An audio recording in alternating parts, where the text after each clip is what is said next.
Assalamualaikum warahmatullahi wabarakatuh.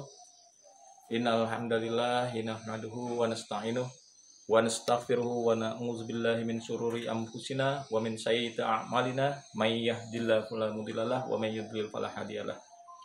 Asyhadu alla ilaha illallah wahdahu la syarikalah wa asyhadu anna Muhammadan abduhu wa rasuluh. Alhamdulillahirabbil alamin. Kita panjatkan kehadirat Allah Subhanahu wa taala atas semua nikmat dan karunia yang diberikan oleh Allah sehingga hari ini kita dapat melakukan kegiatan mentoring PAPK kedua, sesi kelima yang bermuatan tentang studi kasus. Ini adalah rangkaian daripada mentoring kedua yang dilakukan oleh PAPK, dan ini adalah penutup dari apa-apa yang disampaikan sebelumnya. Jadi pada mentoring ini kita akan melakukan studi kasus melalui tools yang diberikan oleh Mas Al-Kasau secara diagnosa maupun tindakan. Pada kesempatan ini saya akan coba memberikan tentang studi kasus di pasien yang mengalami gangguan pusing kepala. Jadi Bapak Ibu, pusing kepala ini bukan hanya terjadi pada akhir bulan seperti yang sering terjadi di masyarakat, tapi pusing kepala ini ternyata ada yang lebih serius, yaitu dia terjadi lama waktunya dan bisa terjadi hal-hal pada saat-saat tertentu, tapi juga dia bisa terjadi akan menimbulkan efek lain. Karena pusing kepala itu hanyalah awal daripada keluhan yang sebetulnya bisa dikatakan alarm dari tubuh kita. WHO sendiri pada tahun 2012 mencatat setidaknya ada 2 pengelompokan. Ya, kalau kita tidak melihat itu, maka WHO memberikan ada pengelompokan tentang sakit kepala tipe primer dan kemudian sekunder. Ya, mungkin nanti akan ada yang tersier. Sakit kepala primer ini biasanya mereka mengelompokkan itu adalah sakit kepala pada tensi ataupun tekanan darah, dan kemudian ada yang di klaster dan kemudian migrain. Sedangkan sakit kepala sekunder itu ditetapkan seperti yang timbul akibat sinus. Nah, cuman kita tidak akan melihat itu. Cuman ini problem sakit kepala ini bisa juga timbul akibat penggunaan ataupun konsumsi obat yang berlebihan. Ada beberapa jenis, cuman pada kesempatan ini tidak kami sampaikan. Mungkin nanti kita akan sampaikan pada sharing time. Jadi itu disampaikan oleh tenaga medis sendiri. Jenis-jenisnya, pengelompokannya ada. Jadi bagian ini yang mungkin tidak disadari oleh masyarakat, dan kemudian ini menjadi bagian yang terlewatkan dari gaya hidup sehat dari kita. Baik, ini pasien yang kita akan bahas ini adalah berusia 41 tahun. Nah, kita kembali lagi. Diagnosa yang dilakukan adalah secara satu wawancara, yang kemudian kita melihat secara visual, kemudian kita melihat titik sentuh, kemudian ada probis, dan kemudian kesimpulan. Baik, proses itu kemudian sampai kesimpulan, kemudian nanti ada tindakan, dan kemudian ada evaluasi. Baik, kita akan mulai dengan wawancara. Pada wawancara kita temukan pasien ini pernah mengalami kecelakaan ternyata. Kecelakaan pada waktu beliau belum berkeluarga. Jadi kecelakaannya sudah cukup lama Bapak Ibu. Yang dialami adalah permasalahan tulang di bagian pergelangan kaki ataupun engkel. Namun kemudian beliau tidak berpikir bahwa ini akan menyebabkan perubahan yang sangat besar, sehingga beliau cukup menyatakan sembuh itu adalah ketika beliau bisa menapak. Jadi ketika beliau bisa menapakkan kakinya ke tanah, maka sudah selesai engkelnya. Baik. Kemudian kita melihat secara visual. Secara visual ini menjadi sebuah catatan besar bagi kita, karena ternyata bagian yang tadi mengalami kecelakaan itu berakibat pada remuknya tulang, itu berakibat pada kakunya berakibat pada kakunya pergelangan kaki. Pergelangan kaki yang kaku ini kemudian tidak bisa lentur naik ke depan, tapi ke kiri kanan bisa. Nah, lalu kemudian setelah beliau menikah, eh, pada titik tertentu, umur tertentu, beliau mengalami kemudian yang disebut beliau itu rasa pusing. Cuman karena awalnya biasa, beliau tidak berpikir ini adalah sesuatu yang mesti diperhatikan. Nah, beliau cukup konsumsi obat hingga akhirnya setiap pusing mengkonsumsi obat. Nah, ketika datang kepada kita, beliau itu sudah capek mengkonsumsi obat. Bahkan obat itu sudah dikatakan oleh tenaga medis itu obat yang punya dosis tinggi, Wak Ibu. Sehingga beliau itu karena sudah saking tidak tahannya, ternyata obat dosis tinggi yang diberikan itu digunakan. Dan sayangnya obat itu hanya bisa menahan rasa nyeri di kepalanya itu dalam hitungan jam. Setelah mengkonsumsi dalam hitungan bulan obat dosis tinggi ini, akhirnya beliau menyerah dan kemudian tidak mengkonsumsi obat itu dan cukup menahan. Nah, Bapak Ibu bisa bayangkan menahannya itu seperti apa, saya sendiri nggak tahu. Karena beliau bilang ya kalau mau teriak-teriak aja di tengah malam atau apa, ya orang kan nggak tahu. Nah, pada sesi wawancara kesimpulan itu kita dapatkan. Nah, kemudian kita melakukan diagnosa diagnosa visual. Karena kaki ini mengalami kecelakaan yang cukup fatal, jadi beliau ini secara visual kalau dari tampilan kendor mantel kaki itu tidak bisa digunakan. Lalu kita tetap melakukan visual lainnya, kita lakukan dan kemudian sampai ke titik sentuh. Nah, titik sentuh inilah di sini saya katakan cukup powerful. Sejauh kita bisa memahaminya. Jadi di titik sentuh ini kita menemukan ada bagian-bagian yang sama, ada rasa sakitnya. Tapi kita minta beliau untuk menentukan mana yang lebih sakit. Seperti pada tulang kering, kanan dan kiri sama. Tapi beliau merasakan sakit lebihnya itu di kanan. Kemudian pada betis, kanan dan kiri sama sakitnya, tapi beliau merasakan lebih sakit di kanan. Kemudian telapak kaki ternyata beliau cuma punya satu sakit, yaitu di kiri. Padahal catatannya beliau mengalami kecelakaan di kanan. Nah, itu sudah menunjukkan ada dua jalur yang kita bisa pahami peluang terjadinya kesimpulan. Kemudian pada usus buntu itu kita melihat beliau itu punya rasa sakitnya di kiri dan hernia kiri dan mata bagian bawah itu kiri. Nah, itu cuma salah satu, artinya ada pelintiran di situ. Jadi di pas Al-Kasau setiap ada rasa nyeri yang separuh itu maksudnya separuh sisi itu adalah terjadinya pelintiran.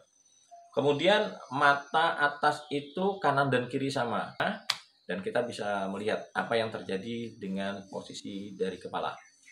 Dan begitu juga dengan tengkorak. Tengkorak kiri itu tengkorak di titik kiri, titik jalur tengkorak ya, tulang tengkorak itu kiri level nyerinya lebih besar dari yang kanan.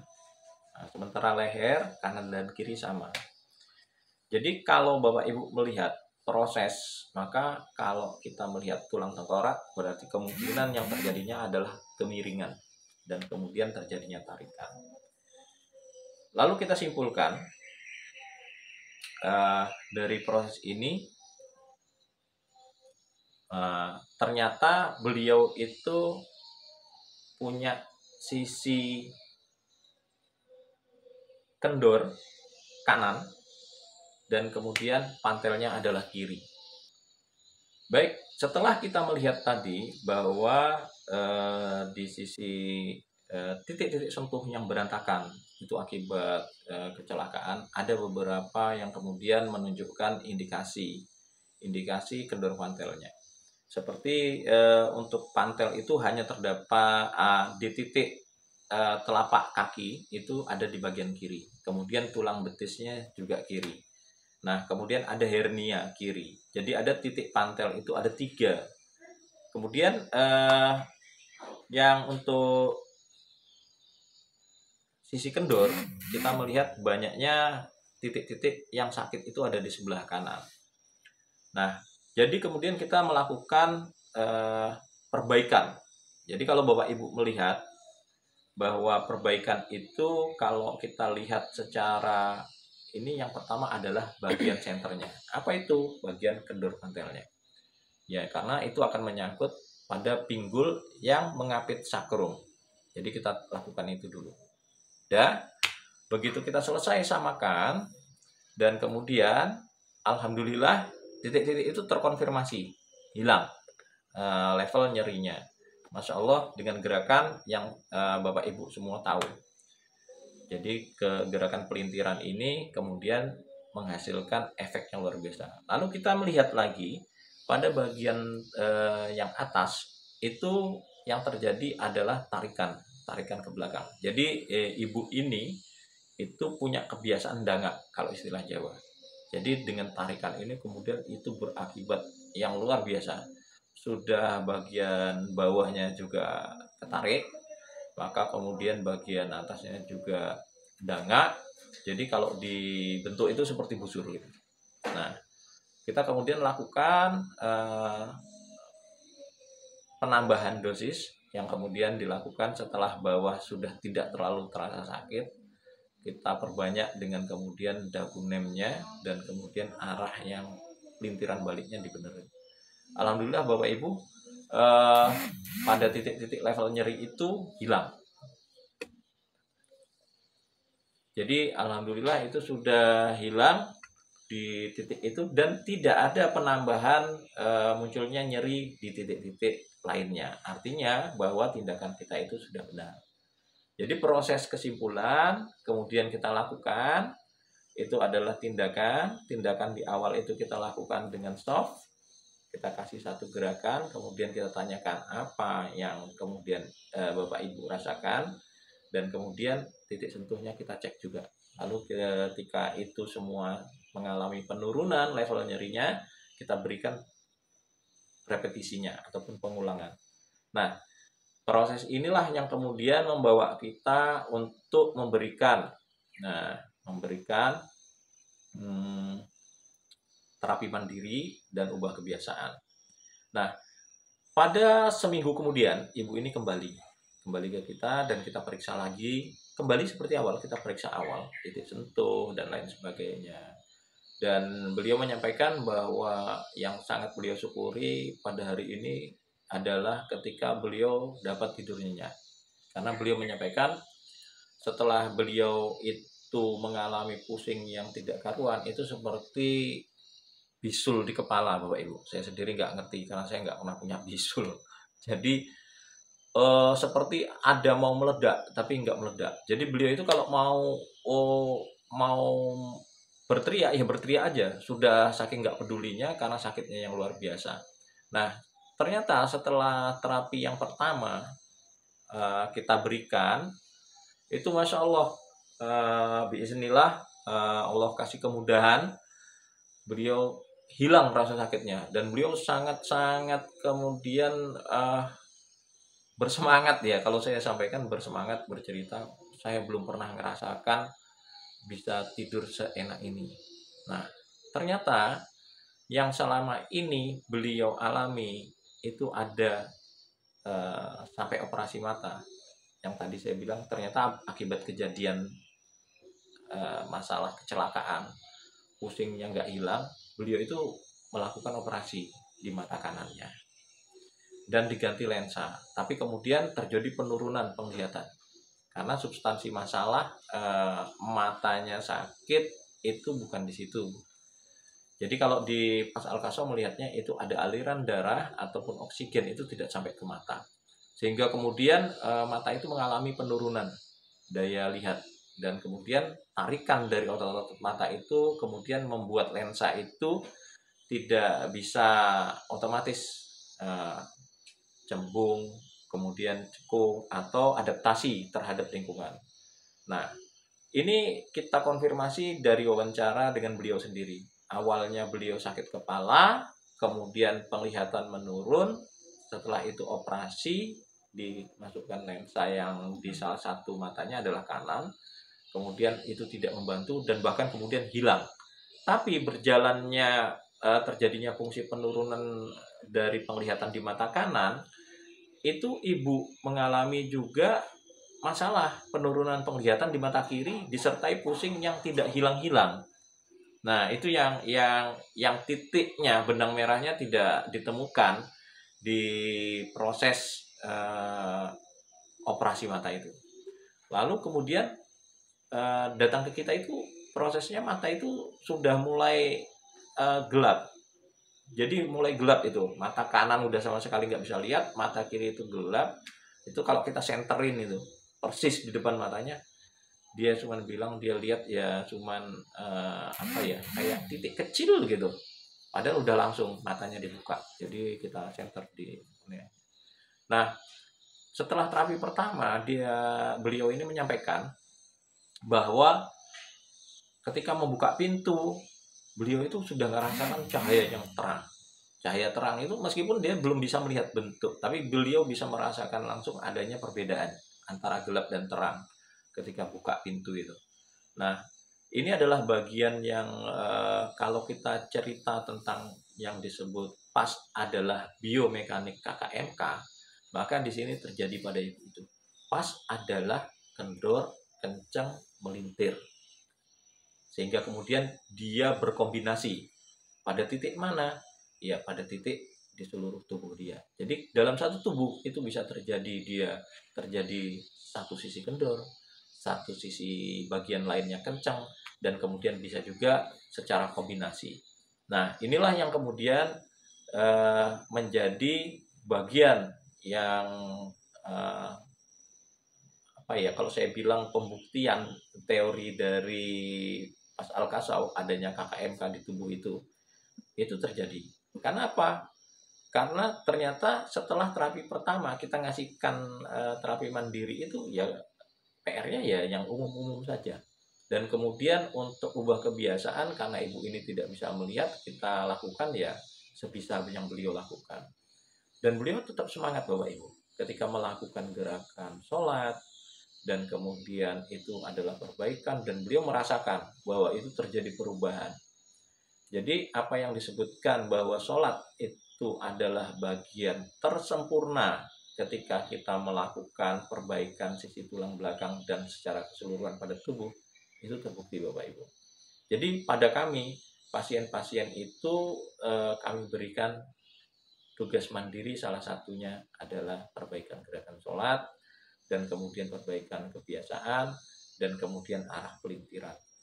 Mudah-mudahan kasus ini menjadi bagian dari khazanah keilmuan PAS yang Bapak Ibu bisa sharingkan juga, bahwa logika-logika tentang kendor, kencang, melintir, dan kombinasi itu benar adanya, dan itu terkadang tidak terekam, tidak terdeteksi secara keilmuan non-PAS. Demikian kasus pusing yang bisa saya sampaikan yang berakibat pada penglihatan, dan ini menjadi kasus yang luar biasa bagi kami karena kita melihat penjalaran penyakit itu terjadi secara alarm awal, yaitu dari visual yang bermasalah. Ketika tidak dilakukan tindakan perbaikan, maka dia menimbulkan alarm kedua, timbulnya nyeri yang memberitahukan adanya ketidakberesan di tubuh kita. Lalu kemudian ketika dibiarkan, level nyerinya meningkat. Ketika meningkat, penanganan yang tidak tepat akan menghasilkan alarm yang ketiga, yang jauh lebih fatal. Alarm ketiga itu sudah menyerang organ, dan pada ibu ini adalah bagian matanya. Nah, di bagian mata ini adalah bagian yang kemudian tetap berusaha memberikan alarm meskipun dikasih obat. Tapi karena tidak tahunya, maka kemudian ini diabaikan sehingga benar-benar penglihatan itu hilang. Namun kita berusaha untuk memperbaikinya selama belum ada campur tangan dari manusia di sisi organ tersebut. Dan alhamdulillah sepertinya di terapi kedua kemarin ada perbaikan meskipun belum terlihat secara normal. Demikian yang dapat kami sampaikan. Mudah-mudahan keilmuan Pas Al-Kaso ini Bapak Ibu bisa mengerjakannya secara SOP dengan pemahaman yang lebih mendalam, dan semua tools yang tersedia ini adalah bagian dari kesempurnaan ilmu ini, dan mudah-mudahan ini menjadi wasilah bagi kita, keluarga, dan juga masyarakat sekitar kita untuk mendapatkan kesehatan tanpa operasi, tanpa alat, tanpa obat, dan tanpa jimat. Allahu Akbar. Assalamualaikum warahmatullahi wabarakatuh.